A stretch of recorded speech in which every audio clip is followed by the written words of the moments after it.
Welcome to the Sleep Library. I invite you to settle in, find a position that allows your body to feel fully supported, and let the weight of the day begin to lift. Here, we believe that the quietest moments are often the most profound. Tonight, we are journeying through a book that serves as both a warning and a roadmap for the modern soul. Dopamine Nation, Finding Balance in the Age of Indulgence by Dr. Anna Lembke. As we prepare to dive into the neurobiology of our desires, please take a moment to like this video and subscribe to the channel.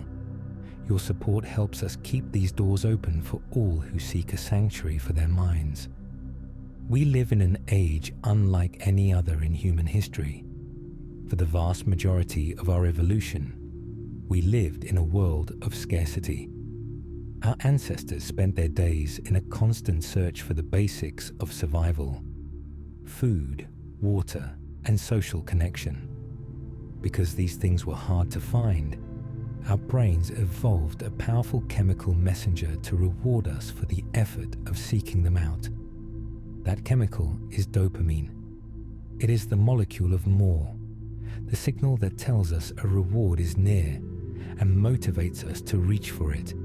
But today, the world has flipped. We no longer live in a world of scarcity. We live in a world of overwhelming, digital, and material hyperabundance. Dr. Anna Lembke, a psychiatrist at Stanford University, argues that we have become a dopamine nation. We are surrounded by high-reward stimuli, from social media and video games to processed sugar and shopping, all of which are available at the touch of a button. Our primitive brains are being bombarded by hits of dopamine that are far more intense and frequent than anything nature intended. The result is a collective sense of restlessness, anxiety, and a growing inability to find joy in the simple, quiet moments of life. To find our way back to balance, we must first understand the delicate mechanism of the brain's reward system. To visualize how dopamine works, Dr. Lembke asks us to imagine a literal teeter-totter, or a balance scale inside the brain. This scale represents how we process pleasure and pain. On one side sits pleasure, and on the other sits pain. In a state of health, the scale is level. This is what scientists call homeostasis. When we experience something pleasurable, like eating a delicious meal or receiving a compliment, the scale tips toward the pleasure side. This feels good. However, the brain is an organ that craves equilibrium. It does not want the scale to stay tipped in one direction for too long. As soon as the scale tips toward pleasure, the brain's self-regulating mechanisms jump into action to bring it back to level. Dr. Lembke personifies these mechanisms as the gremlins. Imagine tiny, invisible gremlins jumping on the pain side of your scale to balance out the pleasure you just felt. But here is the critical part. The gremlins don't just bring the scale back to the middle. They stay there for a little while, causing the scale to tip toward the pain side. This is why every high is followed by a come down. It is that slight feeling of letdown or restlessness we feel immediately after a pleasurable experience ends. In our modern world, we often try to avoid that come down by immediately seeking another hit of dopamine. If we feel a moment of boredom or sadness, we reach for our phones. If we feel a dip in energy, we reach for sugar. By constantly tipping the scale toward pleasure, we force the brain to recruit more and more gremlins to the pain side. Over time, these gremlins become stronger and more numerous. They move in and take up permanent residence. Eventually, the scale is tilted toward the pain side even when we aren't doing anything. This is the dopamine deficit state. When you are in a dopamine deficit state, the things that used to bring you joy no longer work. You need more of your drug just to feel normal. And when you aren't using it, you feel a chronic sense of irritability, anxiety, and insomnia. This is the physiological basis for addiction. But Dr. Lemke points out that it applies to all of us. Whether it's the compulsive checking of emails or the endless scrolling of news feeds, we are all struggling with a scale that is heavily weighted on the pain side. To bring these scientific concepts to life, Dr. Lemke shares the stories of her patients. Consider the story of Jacob, a brilliant young man who found himself trapped in a cycle of extreme digital consumption. Jacob had spent so much time in high-intensity digital environments that his real life had become completely devoid of color. To him, a walk in the park or a conversation with a friend felt like a chore. He was so far into the dopamine deficit that he was effectively numb to the world. Jacob's recovery didn't come from a new medication or a complex therapy, but from the most difficult thing he could imagine: a 30-day dopamine fast. He had to stop all high-reward digital activity for a full month. The first 2 weeks were agonizing. He felt the full weight of the gremlins on the pain side of his scale. He couldn't sleep, he was restless, and he felt a deep sense of despair. But by the 3rd week, the gremlins began to hop off the scale. His brain began to upregulate its dopamine receptors. For the first time in years, he noticed the beauty of the trees and the taste of his food. His scale was finally returning to level. Then there is the story of Delilah, who struggled with chronic physical pain. For years, she had been treated with opioid painkillers. Paradoxically, the more painkillers she took, the more sensitive to pain she became. This is a phenomenon called hyperalgesia. Because she was constantly pushing the pleasure relief side of the scale with medication, her brain responded by making her pain receptors hypersensitive. Under Dr. Lemke's care, Delilah did the unthinkable. She tapered off her pain medication. As she did, her overall pain levels actually decreased. By removing the artificial pleasure of the drug, she allowed her brain to recalibrate its own natural pain management system. One of the most profound takeaways from Dopamine Nation is the role of the social brain. Dr. Lemke argues that our addiction to consumption is often a way to avoid the vulnerability of human connection. We use our devices to buffer ourselves from the world, but in doing so, we isolate ourselves. The antidote to this isolation is what she calls radical honesty. Radical honesty is the practice of telling the truth about our lives, especially the parts we are ashamed of. Scientifically, honesty is processed in the prefrontal cortex, the part of the brain responsible for executive function, planning, and delayed gratification. When we practice honesty, we are literally strengthening the brakes of our brain, making us more capable of resisting impulsive desires. Furthermore, honesty builds genuine intimacy. When we share our struggles with others, our brains release oxytocin, a chemical that provides a deep sense of security and belonging.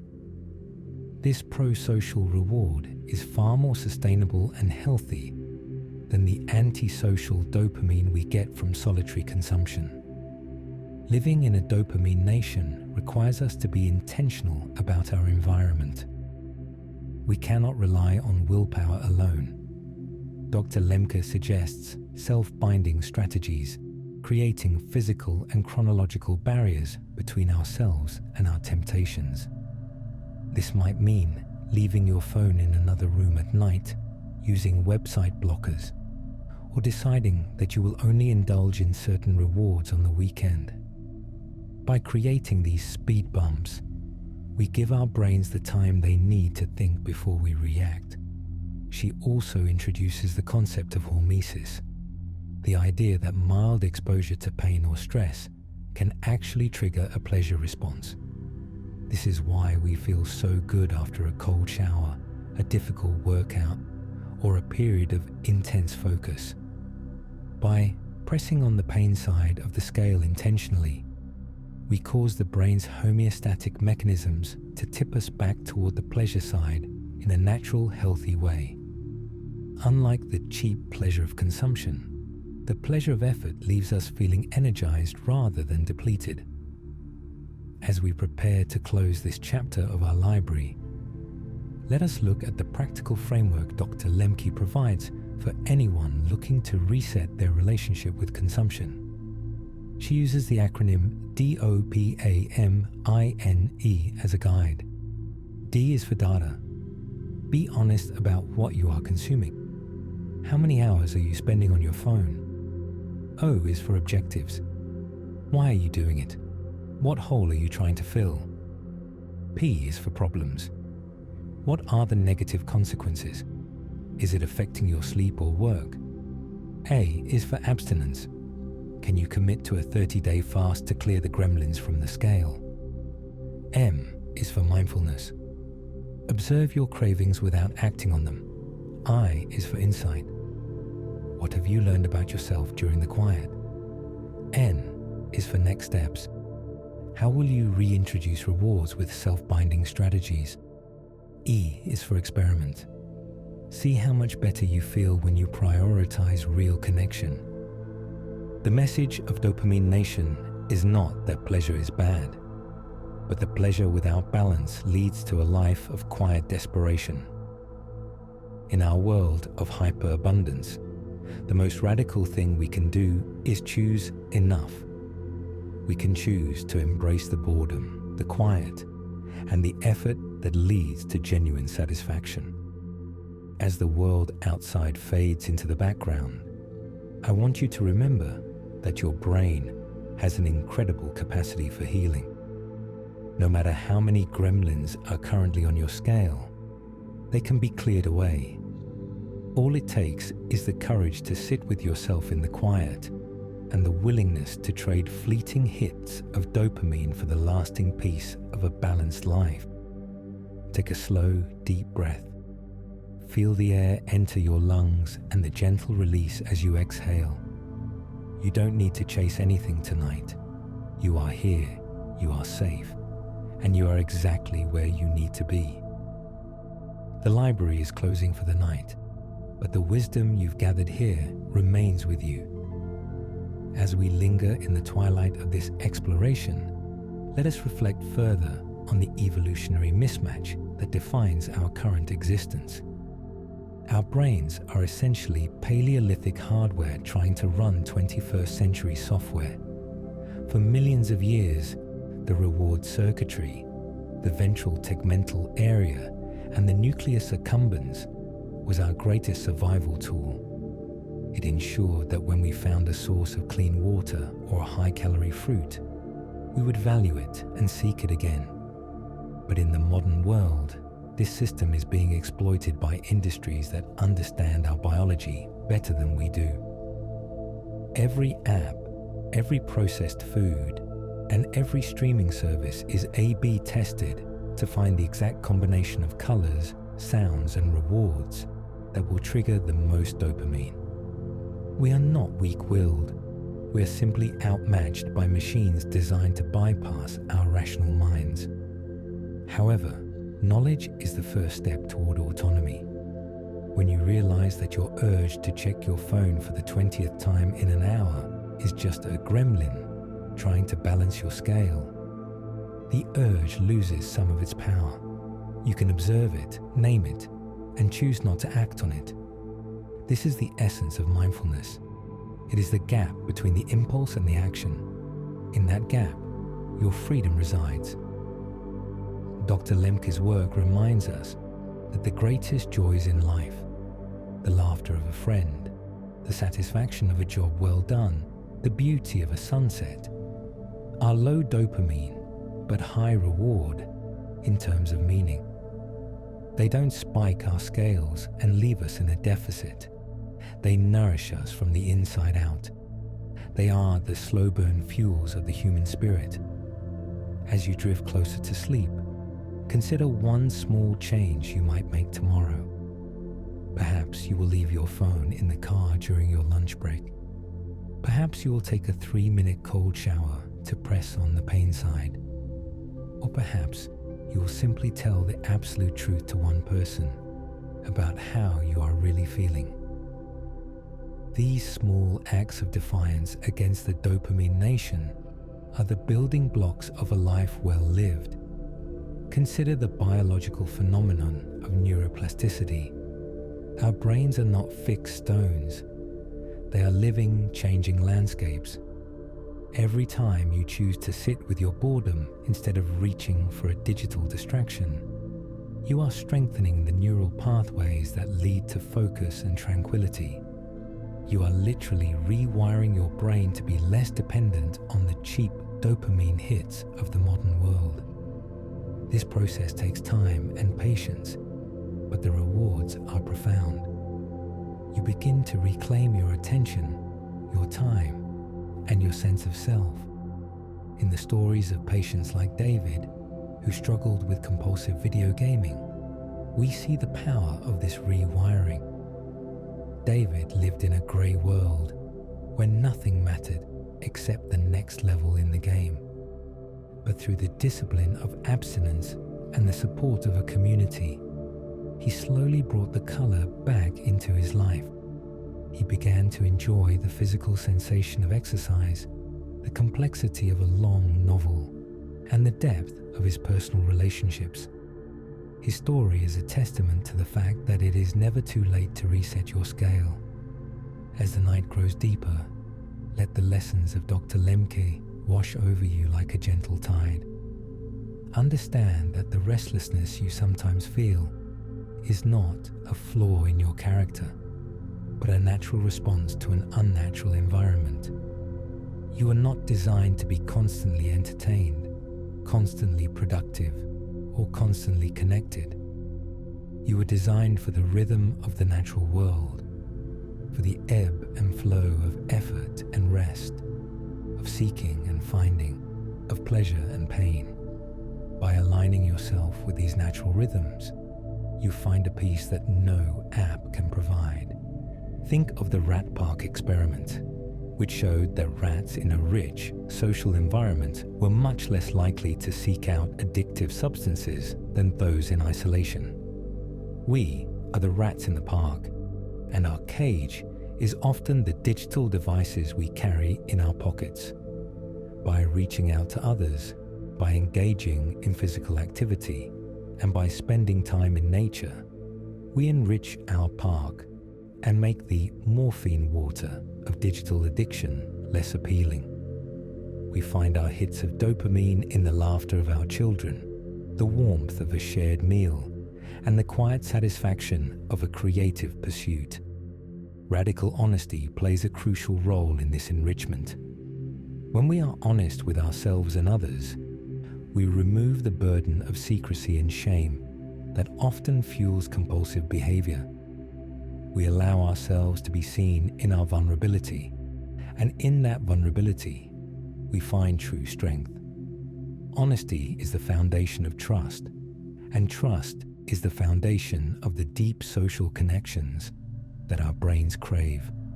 By speaking our truth, we feed our social brains the healthy nourishment they need, making us more resilient in the face of the Dopamine Nation's many temptations. The library is dark now, and the silence is a gift.